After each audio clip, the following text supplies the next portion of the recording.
Welcome to We Are Not Alone, where local investigators, as well as world-renowned scientists and ufologists, share their latest evidence in support of the UFO reality. Hi, I'm David Twichell, and for the next hour, we'll be exploring the mysteries of the UFO, UAP, and abduction phenomenon. Our guest today is Mr. Daryl Stangl. For 33 years, Daryl was a special education teacher in the Iowa Public Schools. He is a former assistant state director for the Mutual UFO Network in Iowa and has been a UFO and paranormal investigator for the past 25 years. Daryl is also a hypnotherapist and has used the practice to explore some of the hidden memories of those who claim to have been abducted by alien beings, which is a phenomenon of which he has also been a party. Mr. Stangl is knowledgeable in all aspects of the UFO phenomenon, from sightings and abductions to crop formations, cattle mutilations, and the ancient prophecies of our Native Americans, which were allegedly given to them by otherworldly gods. He works with a group of Reiki healers who all have had ET contact. He is the coordinator of a group called the Bridges Paranormal Society. Daryl has been the guest of on numerous radio shows and just recently on Coast to Coast. Daryl was on We Are Not Alone a little more than a year ago, and we are happy to welcome him back. So, hello, Daryl. Well, hello, David. Thank you for this opportunity. Oh, it's a pleasure having you back. I remember we talked at length about UFOs and spirituality, so I thought I'd revisit that. I think you have a little bit more information to impart after that year. What do you think? No doubt. There's some interesting developments that have happened in this area in the last 6 months, and really? So I would be more than willing to share some of that research. I appreciate it. Let's start with your experiences. When did your own UAP experiences begin? I was probably about 12 years old when I was living on the farm with my family in southwest Iowa. And one day my mother was coming home midday and she saw a UFO over our farm. Shortly after that, my brother and I had a sighting behind our chicken house on our farm. And that took place for over a half an hour. Years later, I did regression work to discover the abduction part of it.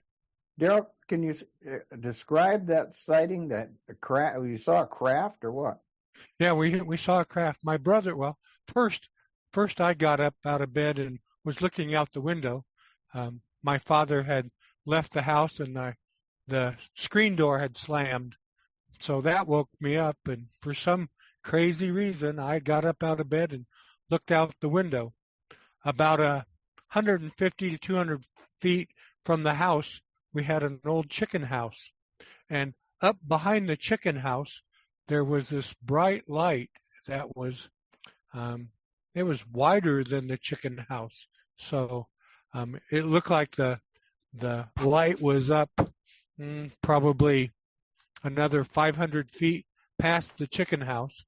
And it was of the size that when it was behind the chicken house, it would slowly move back and forth where you could see almost the entire craft once it passed the chicken house. So it kept moving back and forth from north to south, from south to north, and it did that for about 15 minutes. And then I watched it for that time, and then I did what normal brothers do. I woke up my big brother because I was scared. Yeah. And so he got up and he watched it with me. And so for the next probably about 30 minutes, we continued to watch the craft moving back and forth. I remember seeing white lights.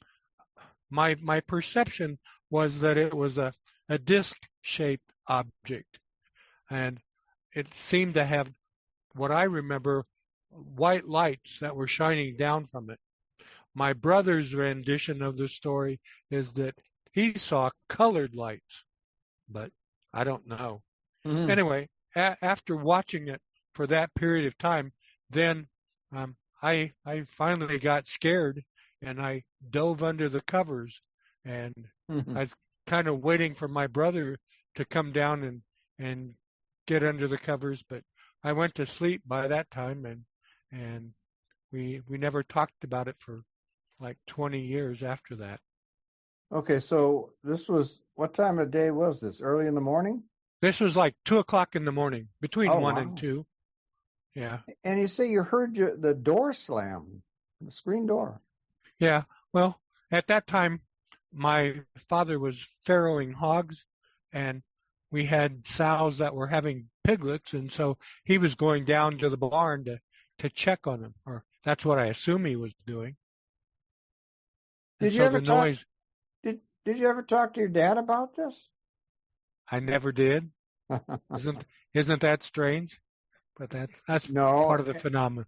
It's strange, but it's very symptomatic of a sighting. Yeah. You have the sighting, and it happened with me and my family. You have the sighting, and then you just go about your business like nothing happened. And then sometimes it takes years. And then all of a sudden you say, wait a minute, I remember that.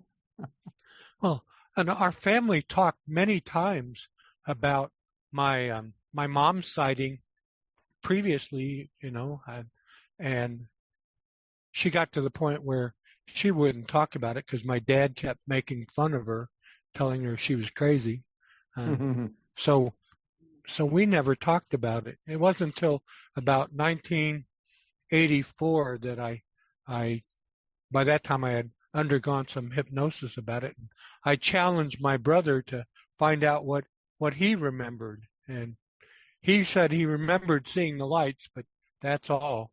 But the regression session that I did with Dr. Gray Woodman in Clinton, Iowa, in about 1995, I think it was 94, 95, it revealed that my brother too had an abduction that same night.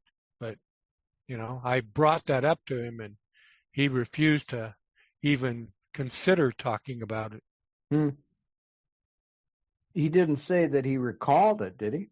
No, he didn't. He did remember, or had conscious memory of seeing the craft, but that's all that he remembers consciously. Yeah, same way with me. I have conscious memory of seeing the craft, but that was it. How old were you when you had your sighting? I was 14, and my sister was 17, and she didn't have any. She remembers seeing the craft, but then years later, she underwent hypnosis, and she saw me being led into the craft, and then she was led into the craft. Now, whether our parents were led in or not, we don't know. Yeah. Because when she returned, the three of us were standing on the lawn looking up, like frozen, okay? Okay, yeah. So she doesn't know what happened with me other than she saw me being taken into the craft. Did you ever undergo hypnosis? No, I say I don't want to know. Yeah, that's probably smart. Leave sleeping dogs lie. You know what I'm saying? Yeah, well, yeah.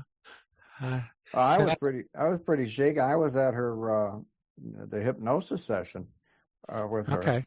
And I was quite shaken when she started talking about this, because I thought, oh no, she's an abductee. And then she goes on, and I'm an abductee, Yeah. But she recalls several abductions.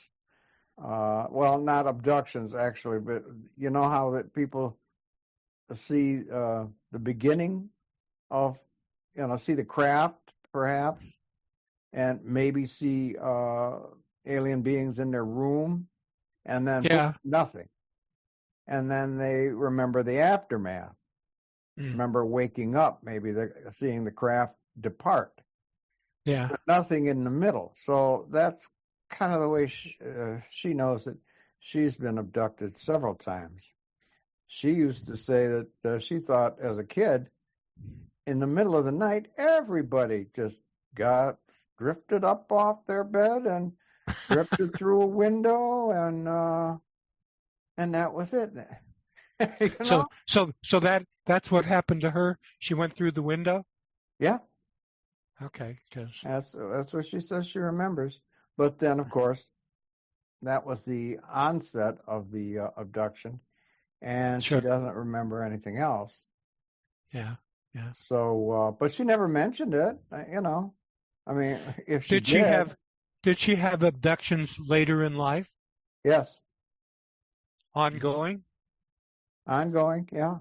I mean, not all the time, but on occasion. Has she had any in recent years? No, she hasn't. She's 79 now. Okay. And, so I guess they don't want her anymore. in her experiences, did she ever have a short-term pregnancy? She did, and then the doctor said she was pregnant, and she and her husband were very happy about that. And then she had a dream that this doctor took the baby and put it in a sink, and that was the extent of her dream. Was the end of that pregnancy around the end of the first trimester? Yes. Then she goes back to the doctor. She went back to the doctor, and he checked her. He says, "You're not pregnant." And he even called in another doctor to confirm his findings that she just wasn't pregnant. Now, usually with a pregnancy that has been aborted for any reason, miscarriage, whatever, they would need a D&C. And she never required a D&C. Yeah. So she was pregnant, now she's not pregnant, and no D&C.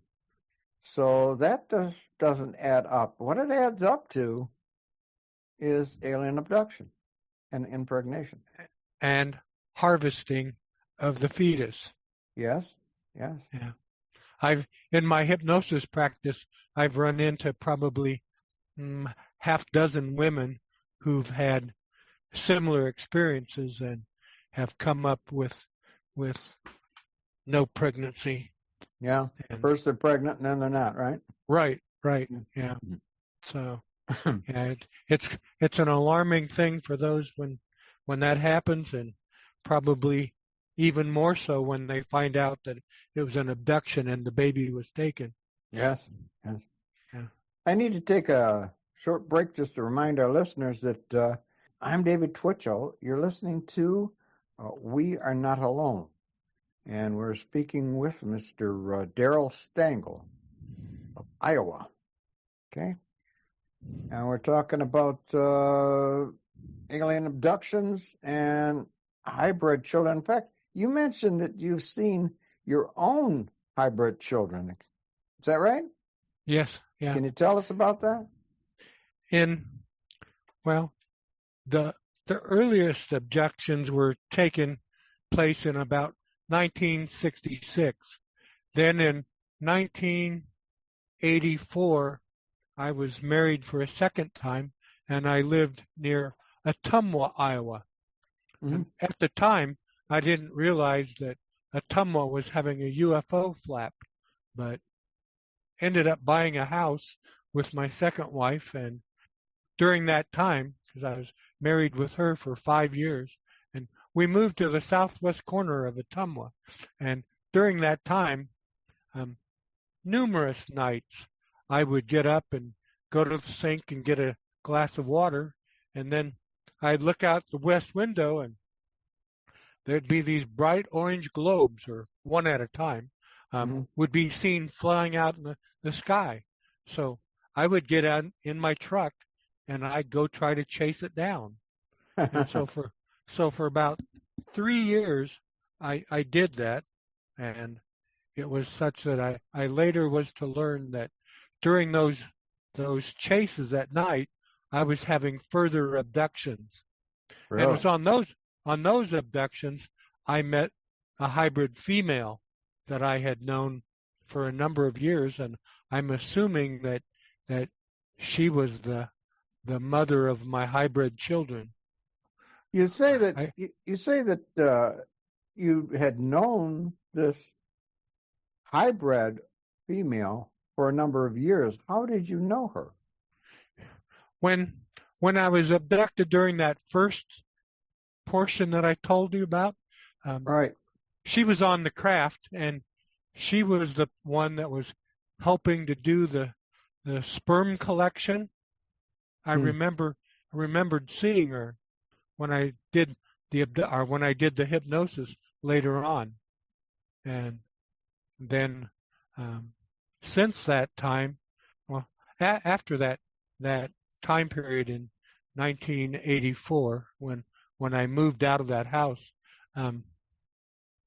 I don't remember specifically seeing her since then, but I've had telepathic messages that my kids, my hybrid children, are there. Well, I know there was a time, and I'm not exactly sure in the whole timeline, but there was an abduction where I was taken aboard a craft, and this hybrid female showed me my 3 hybrid children. I had 2 daughters and 1 son that was in a kind of like an incubation chamber and being brought to full development in that setting. And then since that time, I've had dreams about seeing those children, and I've kind of watched the children grow. And then that takes us to within the last year or two, I've been told that at least some of my hybrid children are on the backside of the moon. They're on the moon, or in a ship, or no? They're living in some kind of environment on the backside of the moon. Okay. Yeah, they say that there are bases on the backside of the moon. Yeah, I remember many years ago talking to a researcher from the University of Nebraska, and he was doing research into some of the colonization on the backside. But now, just in the last 6 months, I have met a friend here in Fairfield who's been an abductee all of her life, and she said that she just recently had conscious memory of being taken to the backside of the moon.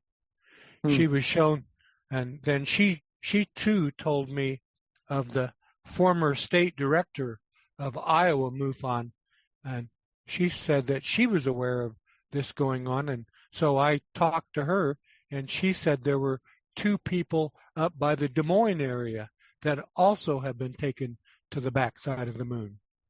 Wow. Of course, we'll never know about that, will we? Well, we'll never know for sure from government or what have you. Well, yeah, you won't know it from the government. They'll never come clean. But. Well, they kind of have of late, They're giving us little bits and pieces, grains of corn or whatever you want to call it. If that much, But they've admitted that they're real, but then they say they're not ours, but they're either China's, Russia's, or other. Now, fill in the blank. Yeah, there's just so many different stories out there to confuse people and keep them wondering. Yeah.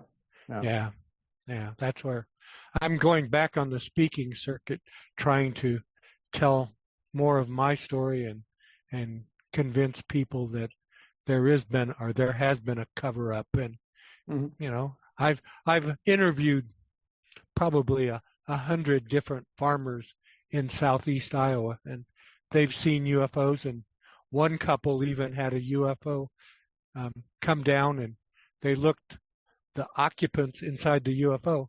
They were just outside the kitchen window, and they looked at them eye to eye, and then it took off.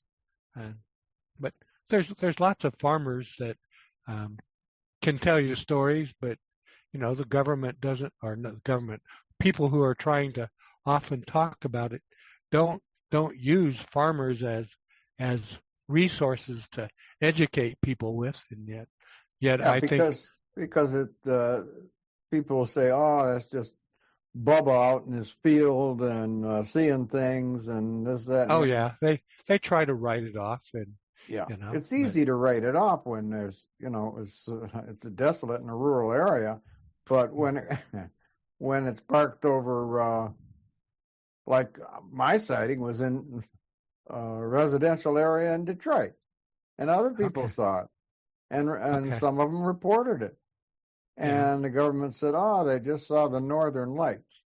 Yeah. Well, my family saw this craft come through a portal in the sky.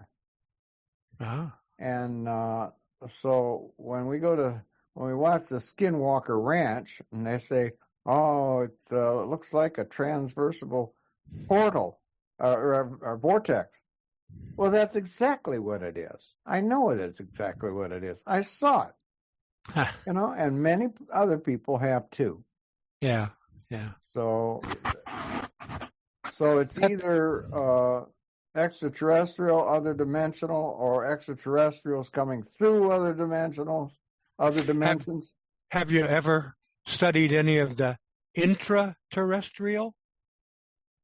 I've heard of that. I haven't gotten into it. I'm just so confused with the rest of it. All right. Well, it's just part of the spectrum that I get to talk about because, here in Iowa, I've discovered that there is one group of the ETs called the reptilians. Oh, yeah. And they use the old coal mines in Iowa that are closed down now and locked off from public access. And they use those. I did an investigation with one family that was having all kinds of UFOs over the house. And so I went up and I talked to them and then I showed them a picture of one of the reptilian ETs that I had seen. And they said, well, we see those all the time. They walk through our basement. It used to be an old coal mine shaft, and they walk through the one wall, walk across our basement, and walk out the other wall. And we've seen that hundreds of times. Wow. I researched with Barbara Bartholick in Tulsa, Oklahoma for 10 years. And she was a reptilian researcher. And she told a similar story about some guys working in some kind of mine down in southern Missouri. And they too had seen a reptilian down at the bottom of the mine. Wow. So if they're walking through walls and what have you, they have to be other dimensional. Yeah. Because, or at least have those capabilities. Yeah, have that technology to make them. But I'm going with other dimensional. Well, but when you think about it, it's not that much different than what ghosts and spirits do. Right. They walk through walls and so, but I don't know how to explain it or compare it because I just kind of am reporting what I've heard and what I've seen. So what have you been told, maybe from ET, about the hybridizational program in general? Anything? Well, I've come to learn, and I don't know if I've learned this specifically from them telling me this, or if I've just deduced it. But I understand that the ET race was kind of in a limited time period that they were going to exist, and that they didn't have the reproduction capabilities that we as humans do, so that they then began to do some of the genetic engineering that like farmers do with cattle and that kind of stuff, livestock, and they were doing it to help their race continue. And so initially when I had the first abduction and had the sperm sampling going on, I came away with a large amount of anger toward them, and hated their guts for doing that to me. But as time has gone on, and I have learned more about what we as humans do with our own animals, as far as the genetic research, I've softened my stance with the Greys, or at least some of them, because I understand some of the Greys work for different ET groups, and some of them are just trying to survive on their own. Right. Right. Right. I wrote a book, A New Heaven, A New Earth, and it's science fiction, but it utilizes all of the a lot of the things that people experience with ET and what they've garnered from their experiences, and that's pretty much true. I use this as the foundation for my characters, in that small Greys are just trying to survive. Yeah, just trying to survive their race. Yeah, yep. And so by the hybridization program. There you go. Yeah. Now, I don't know if David Jacobs would agree with that stand. No, he wouldn't. I've had him on the show, and he's an alarmist, I believe. If he's listening, sorry about that, Dave, but you are. I know it's such that through the years I've changed my stance on it, and I'm much more empathetic to what at least some of them are doing. I don't know that. I was going to say, now, I always say that there are, as to humans, there are good humans, bad humans, and indifferent humans.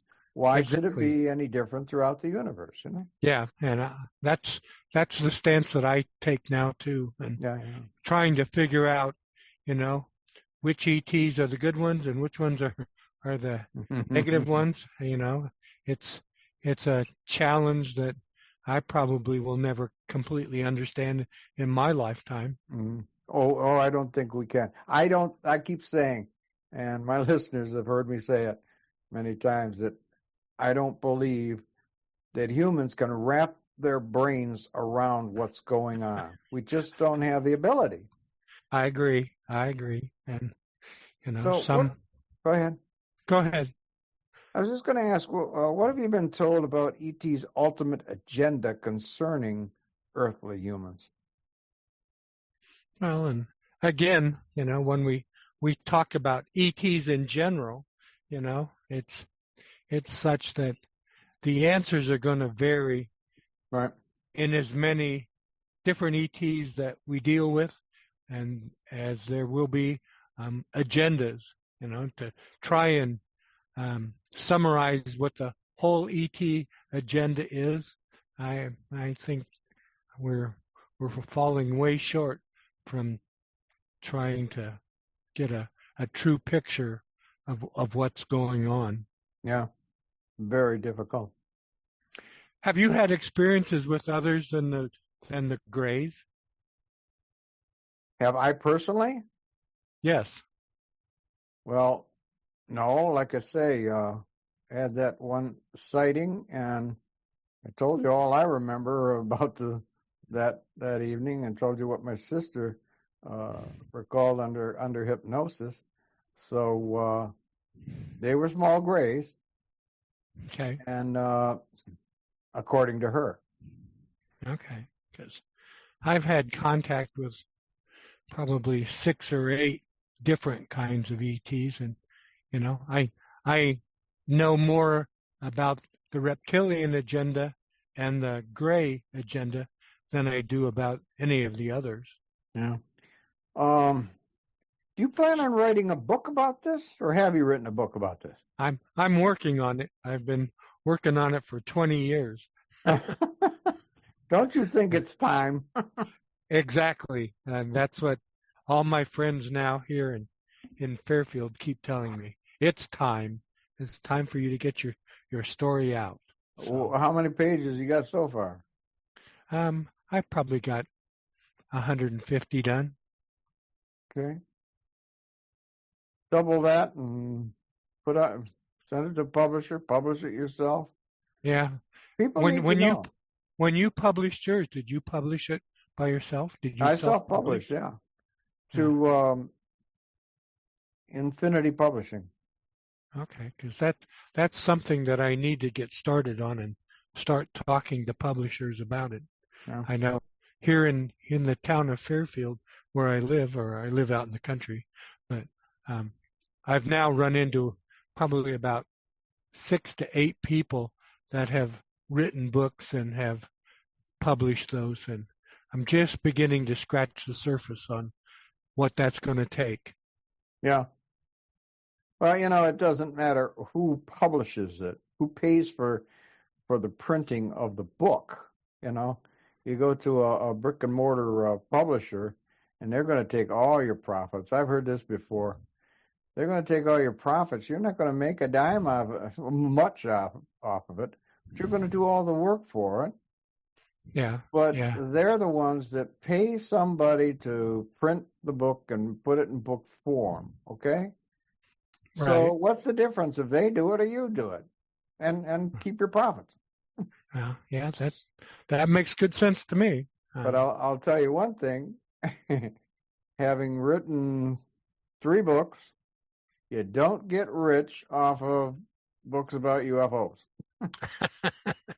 Yeah, my desire isn't to make profits off it. Yeah. It's more just to educate humanity. That was my point. Yeah, I noticed that after my first book, and then I said that doesn't really matter if I'm making money. I want to get the word out.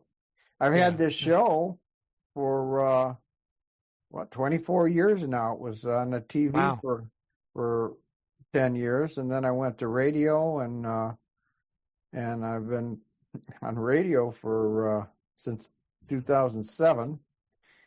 And I don't make a dime off of it, I don't make a dime off of it. Yeah. But I educate the public, and I give people like you a platform to inform people, and that's my goal. And I appreciate that very much. I'm going to take one more minute to remind our listeners. I'm David Twichell, and you're listening to We Are Not Alone, and we're speaking with Mr. Daryl Stangl. He's a researcher and special education teacher for Iowa Public Schools, and a former assistant state director for MUFON, or the Mutual UFO Network.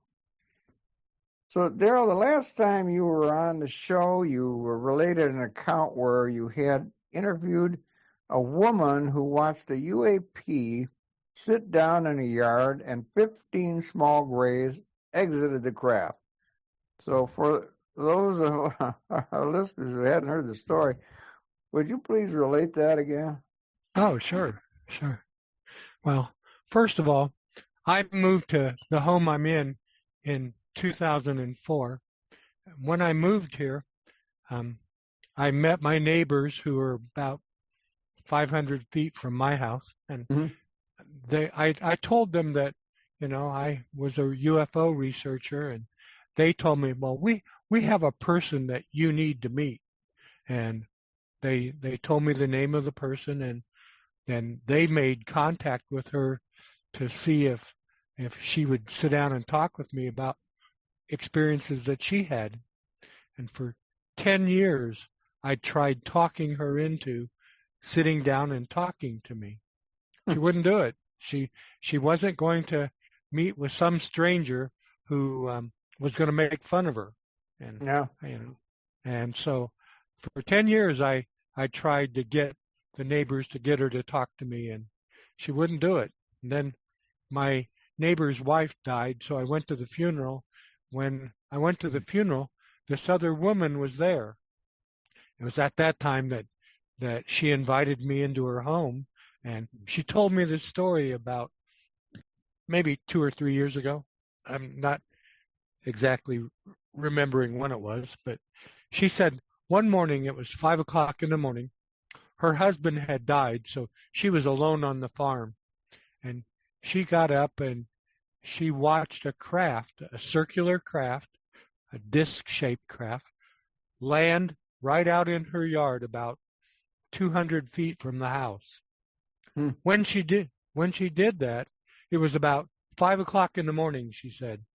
And then she said, then 15 little gray beings got out of the craft, and for the next hour and a half, they walked around her farm investigating and looking at things. And she sat and she watched them the whole time. But then she said, after that time period, one by one, they started crawling back into the craft, and then the craft, then it lifted off flat, and then all of a sudden it turned on edge and shot off. The last time I talked to her, she said that happened like 3 days in a row. And Really? that she didn't tell me that the first time she told me the story. So I don't know if she added that or what was going on. But so she's a typical farm wife that, not going to make up a story for attention because she doesn't really want people to know about it. So, well, what?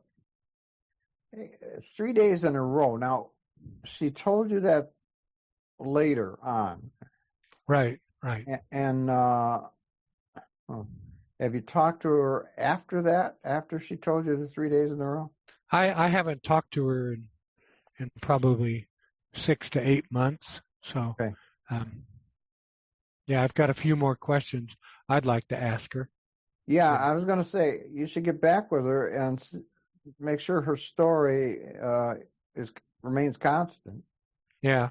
And I'm sure it does, I'm sure it does remain constant. But and I at this point don't really want to challenge her much because it took so much the first time to get to talk to her. Yeah. I don't want her to.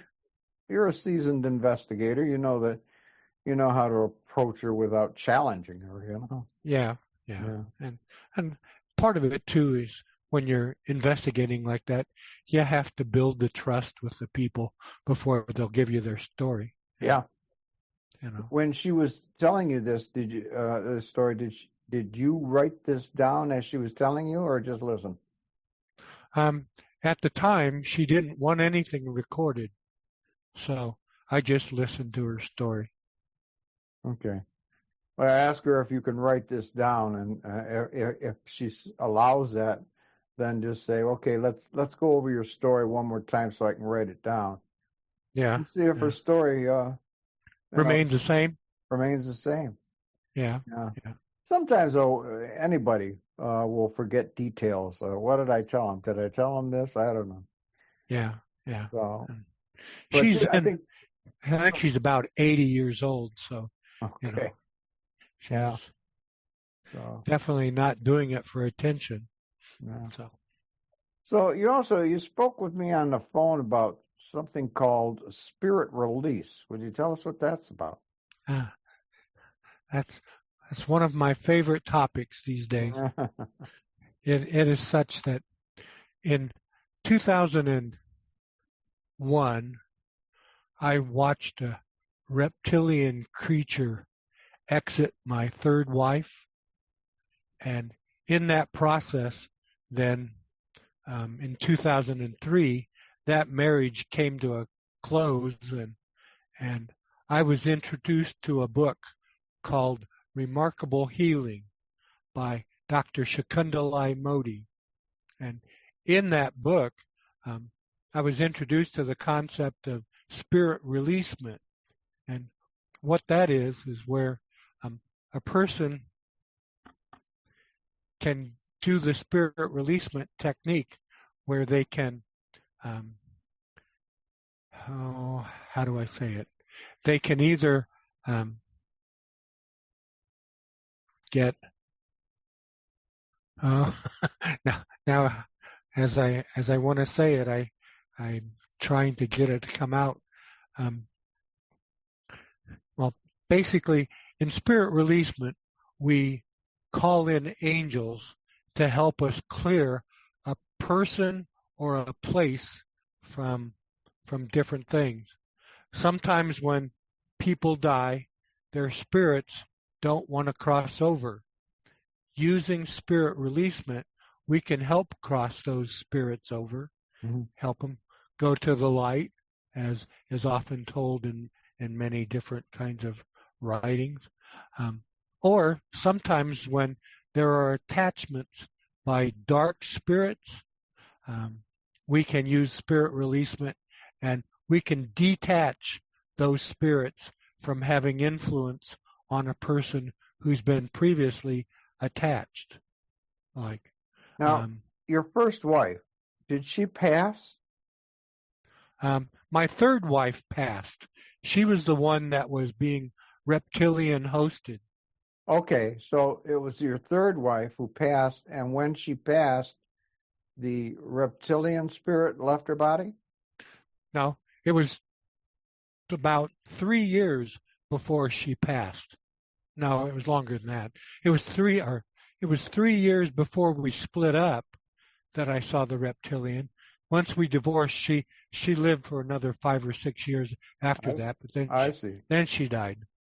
It wasn't a matter of it wasn't a matter of she was possessed by an alien spirit, but or was she? It depends upon the author that you listen to. Dr. Modi would say it was a spirit attachment. Others will call it demonic possession. Just depends whether or not. Well, depends who you're talking to, what their perspective is. But I've come to understand that in my judgment now, many of the reptilians are what are called fallen angels, and so in doing that, when sometimes we do the technique of remote viewing, where we'll look at a person. You can hypnotize a person, and they can become a remote viewer, and they can see attachments by some of these different kinds of beings.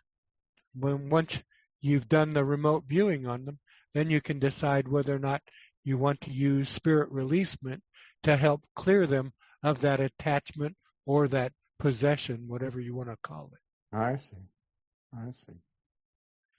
So I've got written on my notes here, and I don't know what this means. Gathering of people in Fairfield, Iowa, and with alien contact. Oh, I moved to Fairfield in 2004. And for 20 years, I've just kind of been all alone on not talking to very many people about the alien contact that I've had. But now in the last 2 years, there have been a number of people who have moved to Fairfield from areas like California or Massachusetts And a number of these people, probably a high percentage, 75 to 80% of these people that have moved here and have become friends of mine have had alien contact. And I just find that to be rather interesting of late to all of a sudden have all these people coming together. Do you think you're attracting people like that? I don't know that I'm attracting them, but there's something that's attracting them. Yeah. Yeah. But you're getting together with them. Yeah, we're just getting ready to start a UFO interest group that I have wanted to do for 20 years. And now that these people are coming together, we're getting ready to try and put meetings together where we can talk about the whole phenomena. And yeah, so you've got enough people to make a group like that, huh? Yeah, I've probably got between 15 and 20 people. Oh, that'd be great. Get together once a month or something, you know? Yeah, that's what I figure. Once a month, and any more than that might be an overload. But yeah, it would. I should think. But but I find that rather interesting that now in the last 2 years these people have been coming together. So I think it's got something to do with it's time to help educate the public about what's going on. Oh yeah, pastime. So you're still an investigator for MUFON there, and no, I investigated with MUFON for about 10 years, and now I do it on my own. Okay, so what have you garnered in the last, I don't know, the last well, few months? like I was saying, in the last couple of years, one, in the past I always looked at the ETs as negative, and now I'm starting to change my attitude toward that, where some of them are negative, and I'll be the first to admit that, but there also are some that I think they're here for more, well, what's the word I want? More investigative, right? Yeah, more beneficial for humanity. And the hybridization process, is that am I correct? That's part of what's going on, It's not the whole agenda. And of course, when you talk about the spectrum of ETs, the agendas vary from group to group, and I've been trying to study more about the ETs that came down in '75 and shut down the missile silos up on the northern U.S.-Canadian border, and right. And I've come to the conclusion that those ETs have to have more of a benevolent kind of perspective if they're going to do that, rather than just letting us go ahead and blow ourselves up. Yeah. Well, one theory about their ET agenda is that they're trying to take our species to another planet, even if it's a hybridization, through hybridization process, because we're killing ourselves and blowing ourselves up, and we're going to blow ourselves up. We don't stop this.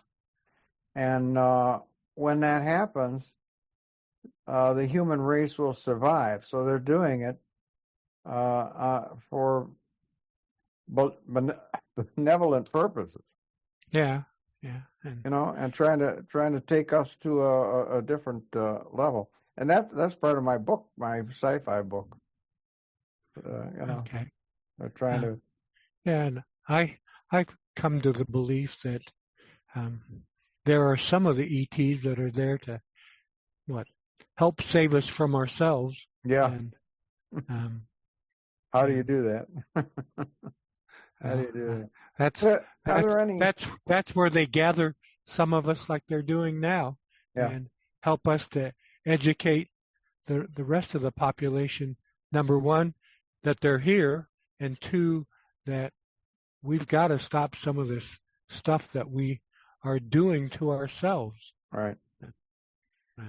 Well, have there been UFO sightings in Iowa or near you that been reported to you, or? Not that been reported. Well, I take that back. My neighbor saw one just west of my house about 3 or 4 months ago. Really? He said it was a big glowing object in the sky. He said it was no plane. It was just after dusk.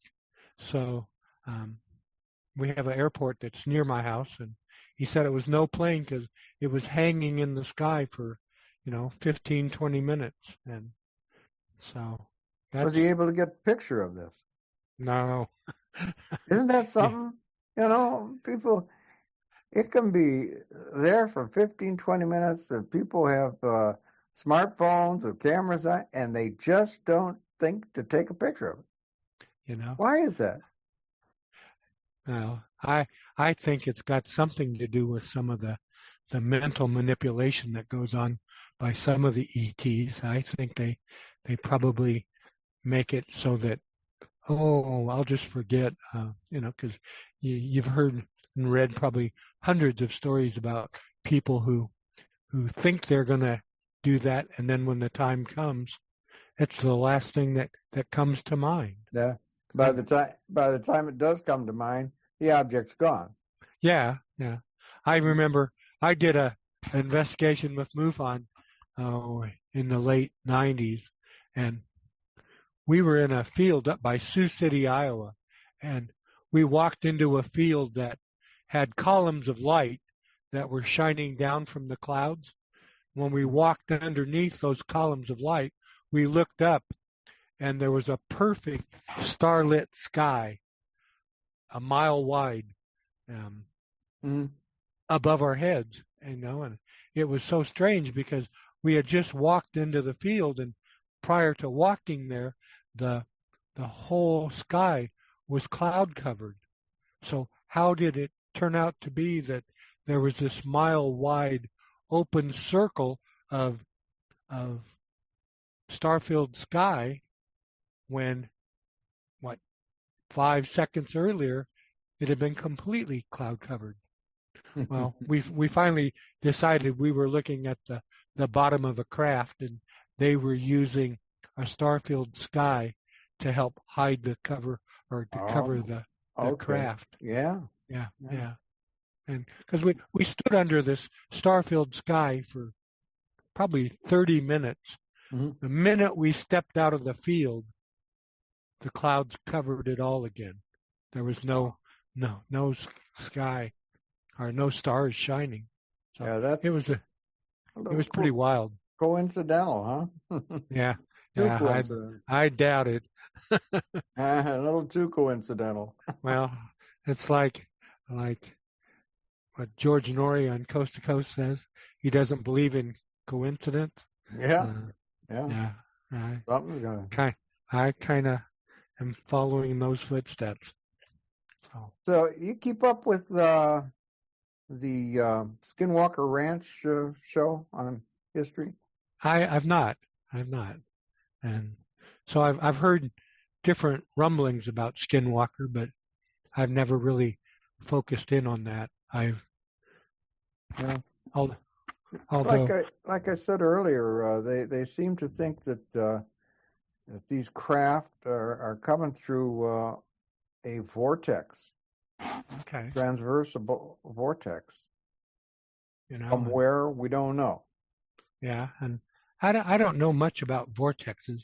I have started studying portals, and same thing. Is it the same thing? Okay. The portals. Part of our spirit releasement group does. when we discover portals, we can help close those portals up. Here in Fairfield, it is such that we've discovered a number of those portals, and reptilians are coming through those.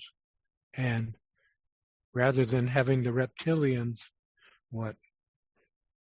interact with the human population, we try to close them up so that we try to protect humanity from some of the stuff that they do. Mm-hmm. Yeah. You hear from Native American tribes in Utah and in Iowa. They claim that the star people have come through these portholes to visit them and educate them and teach them things. And I'm learning in recent times that the portals often are used by the Sasquatch to come through. Yeah, talked about that many times on my show. That first I didn't believe in Sasquatch and Bigfoot, and then I thought, they seem to be hanging around where UFOs have been seen. I wonder if they're being dropped off and picked up or going through portals, I just had an investigation with one woman who owned a farm in southern Iowa that had many Sasquatch sightings on it. And she has told me that some of the cigar-shaped UFOs are the ones that the Sasquatch will. Okay, it looks like Zoom is kicking us off, so I want to thank you, Daryl Stangl. Thank you, David. Thank you so much for joining us. Thank you for the... Okay, take care. Thank you. Take care. And thank you, the loyal listener, as well as Sonny at nitemusemedia.com. You can go to my website at ufoimplications.com. That's ufoimplications.com for all the archive shows. And watch for more installments on nitemusemedia.com. So until next time, this is David Twichell reminding you to keep an eye on the sky.